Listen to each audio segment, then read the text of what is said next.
बहुत सारी चीज़ें हैं जो एक, मैं वो मजहबी रंग चीज़ों को नहीं देना चाहती, लेकिन बहुत सारी चीज़ें हैं जो शरीयत के खिलाफ करती है और आप उसको शरीयत का नाम देती हैं। आप कौन है शरीयत बताने वाली?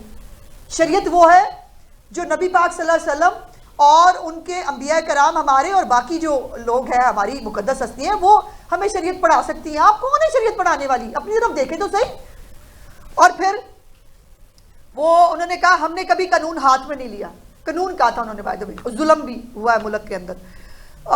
जो 9 मई की बगावत है, जो जलाओ गिराओ है, जो आपके कहने पर बाकायदा चांद सितारों की और पता नहीं किस किस जो है वो तहत आप फाले निकाल निकाल के देती थी, जो टोल प्लाजे तोड़े आपने, गाड़ियाँ तोड़ी, एम्बुलेंसों को आग लगाई, रेडियो पाकिस्तान जलाया, वो पुरअमन एहतजाज था, उसको पुरअमन कहते हैं।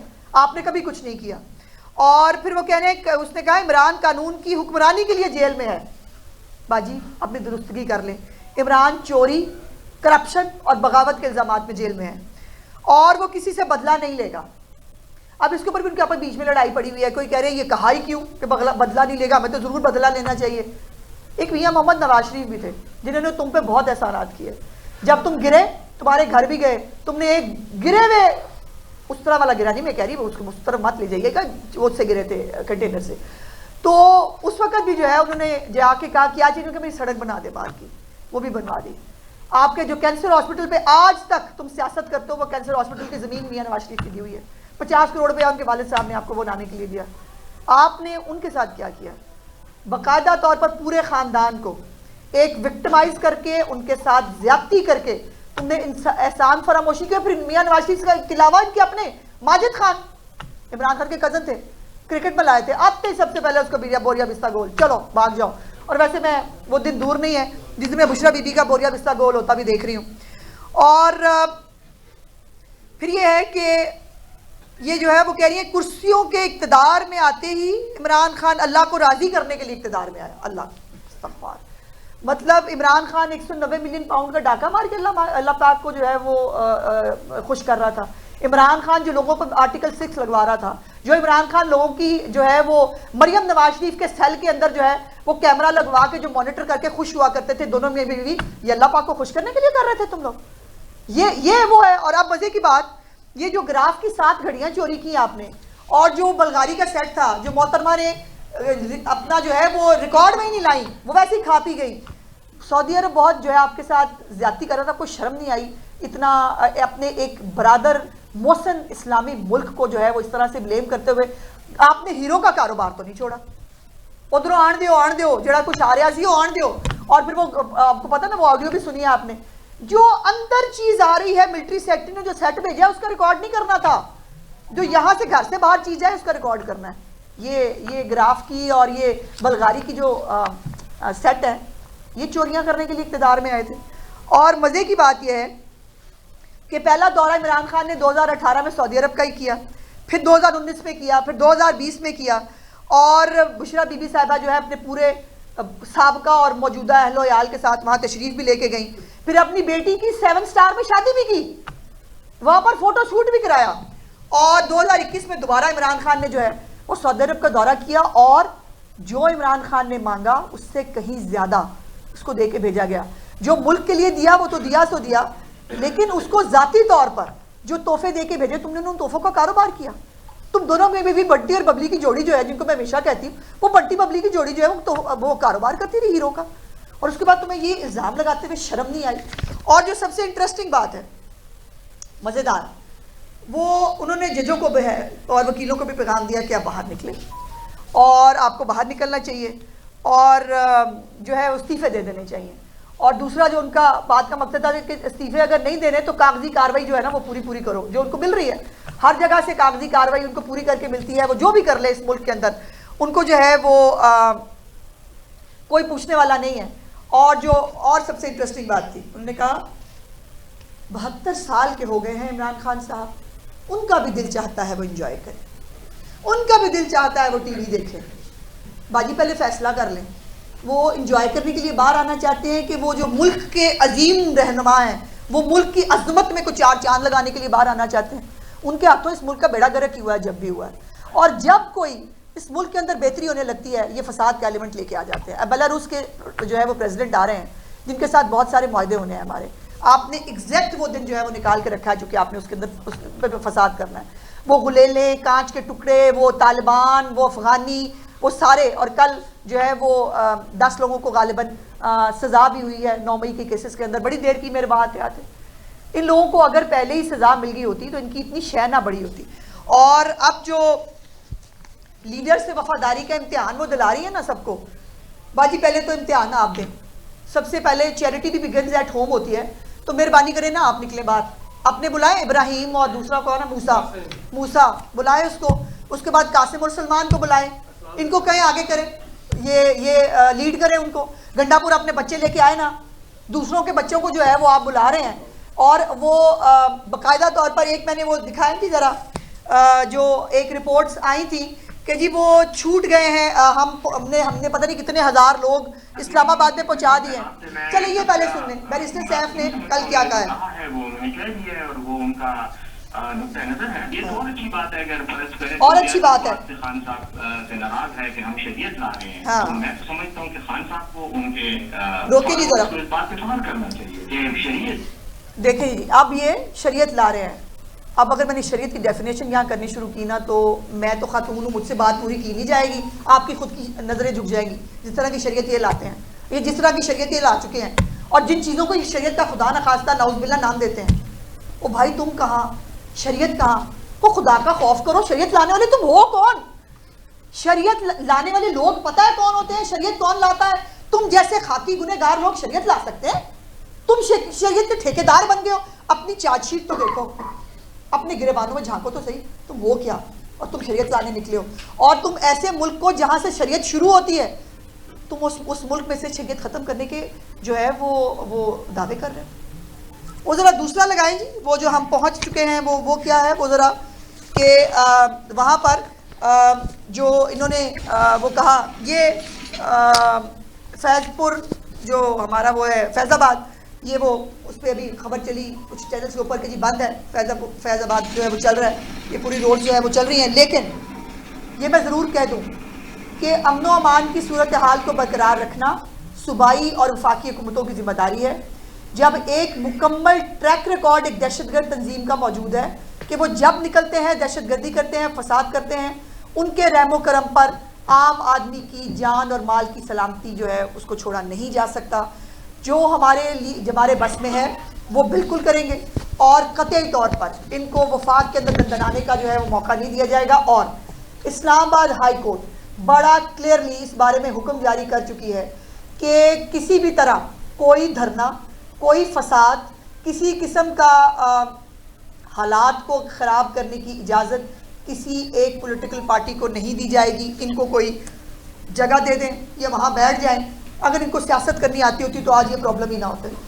काश ये जो है ये गंडापुर को शर्म आ जाए, या आज कुर्रम चला जाए, ये पारा चनार चला जाए, वहाँ जाके लोगों को बिठाएं। वो जरगा, वहाँ पर एक जरगा किया जा सकता था, जो वहाँ का तरीकाकार है कि आप सबको बिठा लेते हैं, जरगा होता है और उसके बाद मामला ठंडे हो जाते हैं। आप उसमें आग डाल रहे हैं।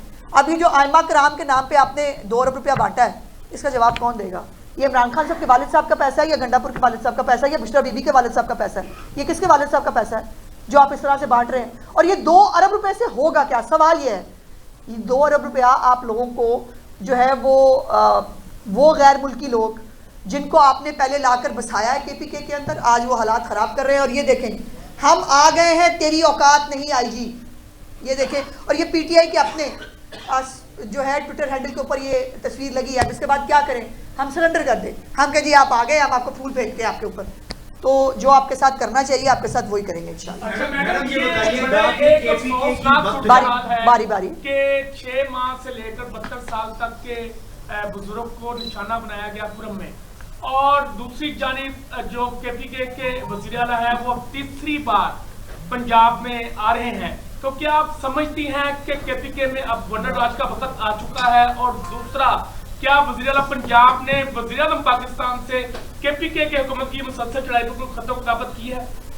देखिए, एपिक्स कमेटी के अंदर जो है वो उन्होंने खुद शुरू की थी एक पॉलिटिकल तकरीर।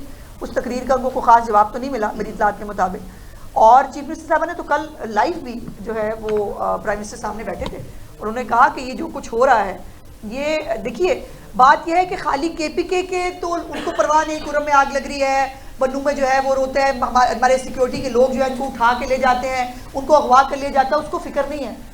लेकिन पंजाब के अंदर जो है वो आप पंजाब को भी सुकून से जीने नहीं दे रहे, जहाँ तरक्की हो रही है पंजाब में, जहाँ लोगों को जो है वो रिलीफ मिल रहा है, जहाँ महंगाई कम हो रही है, जहाँ तरक्याती मंसूबे शुरू हो रहे हैं, ख़त्म हो रहे हैं, वहाँ पर भी आप जो है वो आपकी पूरी तवज्जो है कि ना काम करना है ना किसी को करन देना है, और वो उसके ऊपर जो है वो लगे हुए हैं। लेकिन पंजाब गवर्नमेंट को अपने लोगों का तहफ़्फ़ुज़ करना भी आता है, और आज भी जो है वो हम अपने जो एजेंडा है तरक्की का, जो कारकर्दगी और खुशहाली का है, हम उसके ऊपर काम कर रहे हैं।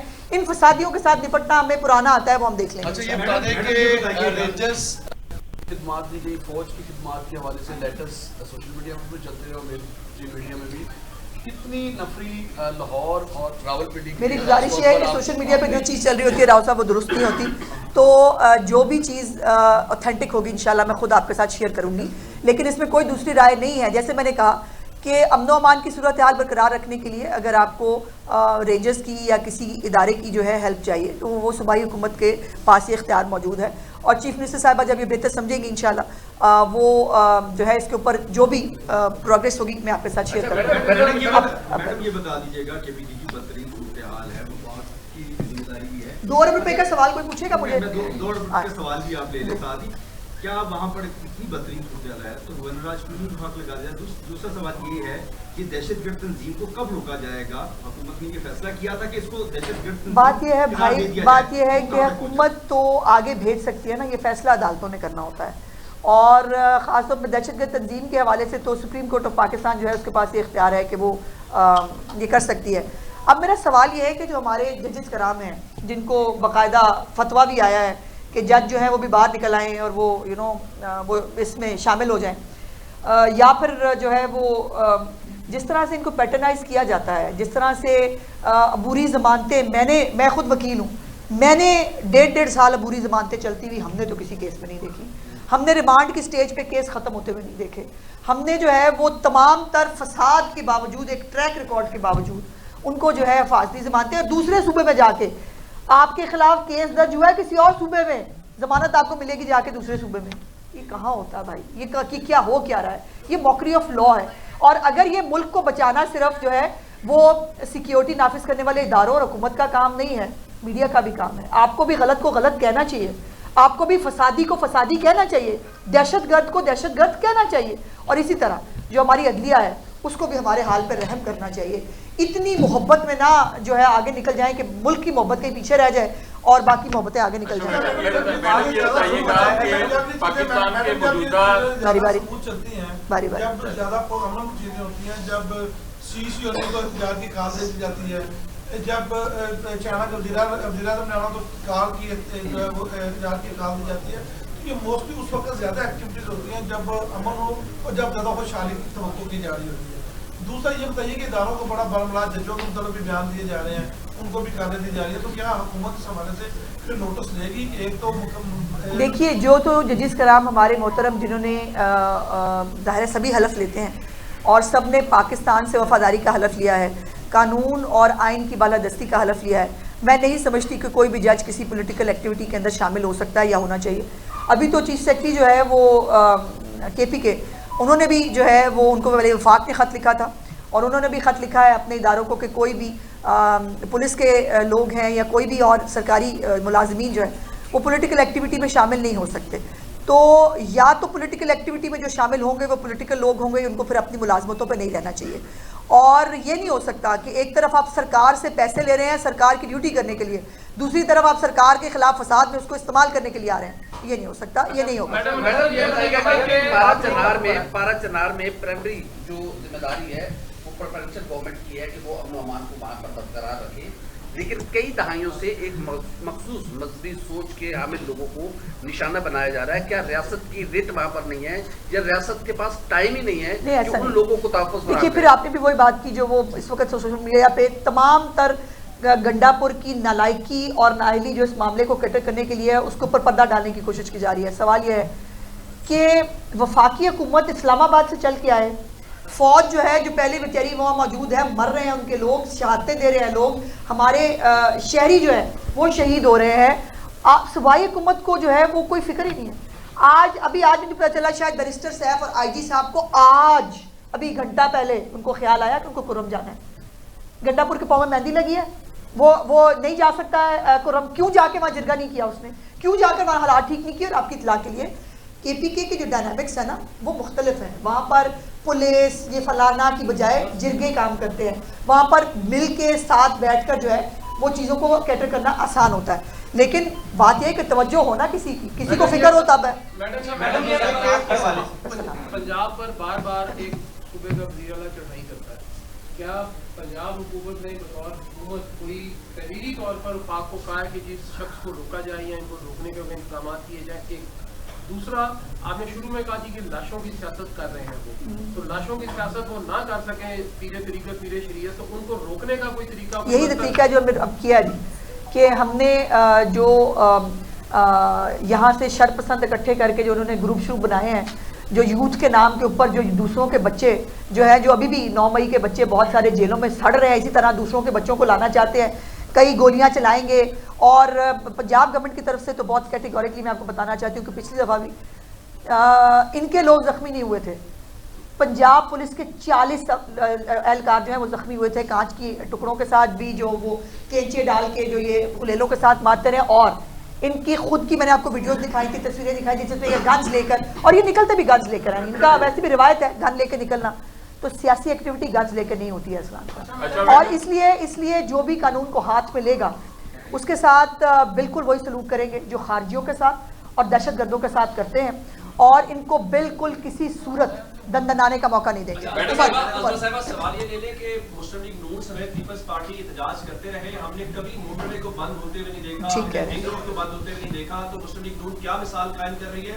ये जो रास्ता खोला जा रहा है, कल तो मुस्लिम लीग नून को भी इसी रास्ते से गुजरना है। जी पर कमेंट दे दीजिएगा, बारी बारी कर लेते हैं, मेरी याददाश्त बड़ी कमजोर है। बीबी के मुतालिक चूंकि आपका फेवरेट सवाल होगा, तो बुशरा बीबी के ऊपर टेलीग्राफ एक्ट के तहत रात को मुकदमा पंजाब में दर्ज हुआ है, जो जो एक मुहिब वतन शहरी सामने है, उसका अपना क्रिमिनल रिकॉर्ड है। एक बयान जो KPK में बैठ कर रिकॉर्ड हुआ, वहां से इशू हुआ, पंजाब में मुकदमा दर्ज करके क्या पैगाम दे रहे हैं आप? देखिए, पहली तो बात यह है कि मोटरवे और ये बंद करना इमरान खान के दौर में भी हुआ था, एक दहशतगर्द तंजीम के बारे में, तो जब दहशतगर्द तंजीमें निकलती हैं ना, उनके साथ यही सलूक किया जाता है। और PTI एक दहशतगर्द तंजीम है, वो 2014 में भी थी, वो 25 मई को भी थी, वो 9 मई को भी थी। वो जब बाहर निकली है उसने अपने आप को दहशतगर्द तंजीम साबित किया है। तो दहशतगर्द तंजीम से निपटने के लिए आपको एक्स्ट्रा ऑर्डिनरी सर्कमस्टांसेस में आप एक हालत जंग में है एक दहशतगर्द तंजीम के साथ, और उसके अंदर आम शहरी को जो है उसकी जानो माल का तहफ़्फ़ुज़ जो है यकीनी बनाना हमारा फ़र्ज़ है। देखिए, अब वो जो गले लेके आएंगे वो पंजाब पुलिस, मेरी बात बीच में रह गई, पंजाब पुलिस को पिछली दफ़ा भी ये इंस्ट्रक्शंस थी चीफ मिनिस्टर साहिबा की तरफ से कि बिल्कुल तब सब लोग अनआर्म्ड होंगे, कोई गोली नहीं चलाएगा। लेकिन जो चीफ मिनिस्टर साहिबा ने भी कल सवाल किया, अगर रिएक्शन में जिनको वो गोलियां मार रहे हैं, जिनको वो कांच की जो है वो टुकड़े मार रहे हैं, वो चीज, अगर वो रिएक्शन में किसी दिन किसी ने अगर कोई ऐसा इकदाम उठा लिया, उसका फिर जिम्मेदार कौन होगा? फिर उसका जिम्मेदार फिर जो है वो जिसके ऊपर हो रहा है वो होगा, या जो ये करवाने के लिए पूरी प्लानिंग करके आया उसके ऊपर होगा। तो इसलिए मेरी गुजारिश ये है कि ये तरीकाकार दहशतगर्द तंजीमों से निपटने के लिए करने पड़ते हैं। ये कोई चॉइस नहीं है हमारी, कोई इसके अंदर खुशी नहीं है। लेकिन इनको घर बिठा लें, आपकी तो ज़्यादा सुनते हैं, हमारी तो सुनते नहीं। इनको बराए मेहरबानी कहो कि भाई खुदा के वास्ते KPK के लोगों ने उनसे गलती हो गई, वो खमियाजा भुगत रहे हैं 12 साल से तुम्हारी नलायकी का, तुम्हारी करप्शन का। अली बिन गड्डापुर पर उसके अपने कैबिनेट मेंबर्स ने करप्शन के इल्ज़ाम नहीं लगाए, अपने उसकी पार्टी के लोग उस पर करप्शन के इल्ज़ाम नहीं लगाते। फिर 2 अरब रुपया, इसका भी उमर गोंदल साहब मैं आपसे गुजारिश करूंगी, आपको मैं एक डॉक्यूमेंट दूंगी, आप बड़े अच्छे साफ़ी हैं, जरा उसको खोल के देखिए कि ये 2 अरब रुपया जो है ये कहाँ गया और क्यों गया, किसके कहने पे गया है। मैडम, विफाक ने कानून बनाया है कि अगर किसी ने इजलास करना है तो वो विफाक से इजाजत देगा, और अगर इजाजत नहीं लेगा तो 3 साल जो है उसको सजा दी जाती है। तो आप ये बताएं कि क्या विफाकी गवर्नमेंट इस कानून पर अमल दरामद करेगी? बिल्कुल करेगी, क्यों नहीं करेगी। हर तरह के कानून पर अमल दरामद होगा। और मेरा ख्याल है, मैंने अभी शायद आते हुए देखा है, इस्लामाबाद हाई कोर्ट में एक पिटीशन भी इस हवाले से जो है दोबारा चली गई है। लेकिन इस्लामाबाद हाई कोर्ट का परसों रात का फैसला बड़ा कैटेगोरिक है। धरने पे पाबंदी की है उन्होंने कहा किसी किस्म का लॉकडाउन जो है वो फेडरल में नहीं हो सकता, किसी किस्म का एहतजाज नहीं हो सकता, इनको जगह दें। और वहाँ बैठ के बात यह है कि फिर एहतजाज करना एक जगह पे बैठ के, तो भाई KPK में करो ना, वहाँ फसाद करो जितना मर्जी, वहां दंदनाओ जितना मर्जी, 2 रुपया लगा के यहाँ आने की क्या जरूरत है? वहां बैठ के एहतजाज करना है ना। इमरान खान को बाहर लाना, आपका ख्याल यह है कि एहतजाज करके बाहर आएगा, तो फिर केपीके में कर लो। लेकिन केपीके में एहतजाज इसलिए नहीं करना चूंकि फेडरल की तरफ यलगार करते हुए आते हुए इनको लाशें चाहिए, और वो लाशें जो है वो गिराने का प्रोग्राम इंशाल्लाह हम इनका पूरा आपका हो गया था सवाल। अच्छा ओके, बात अनाम करके भेज देते हैं सामने, उनको मार भी पड़ती है, आईजी इस्लामाबाद की आंख तक जाया हुई, लेकिन उसके बाद जमानतें भी मिल जाते हैं, मुर्दे पुलिस वाले कैसे मोराल आएगी? क्या करें? वो कैसे रोकें? यही तो मेरा सवाल है कि हम क्या करें। अब अगर हमारी अदालतें जो जमानतें देती हैं ऐसे शरपसंदों को और फसादियों को, अगर उनको लगता है कि मुल्क में ये फसाद बर्पा करना बहुत बेहतर है और यही कानून की हुक्मरानी है, तो फिर मैं इसके ऊपर मैडम बताइए, पाकिस्तान के जो सियासी हालात हैं, एक भारतीय फिल्म आई थी खलनायक, अच्छा, उसमें बल्लू बलराम जो था वो मुझे जेल भूल से गया। अच्छा, एक तारीख देता है संजय दत्त, अच्छा, वो कहता है जी मैं 10 अक्टूबर को जेल से भाग जाऊंगा, और जेलर जो तैयारियां करता है ना, हाँ, वो पंजाब हुकूमत और वफाकी हुकूमत की तैयारियों से मुशाबत है। बाद में वो कहता है मैंने सिर्फ तकलीफ पहुंचाई है। तो बल्लू बलराम जो है वो तारीखें देता रहेगा, आप रोटें बंद करते रहेंगे, तो कोई परमानेंट हल नहीं है। नहीं, इस दफा तो देखिए बल्लू बलराम को खुद जो है वो साबित करना होगा कि ये मिस कॉल नहीं है। उन्होंने इसको आखिरी कॉल कहा है, इसको जहाद कहा है, इसके ऊपर उन्होंने जो है वो मरने मारने की धमकियां दी हैं। तो बल्लू बलराम जो कर रहा है वो करता रहे, और बल्लू बलराम का जेलर जो कर सकता है वो करेगा। Thank you.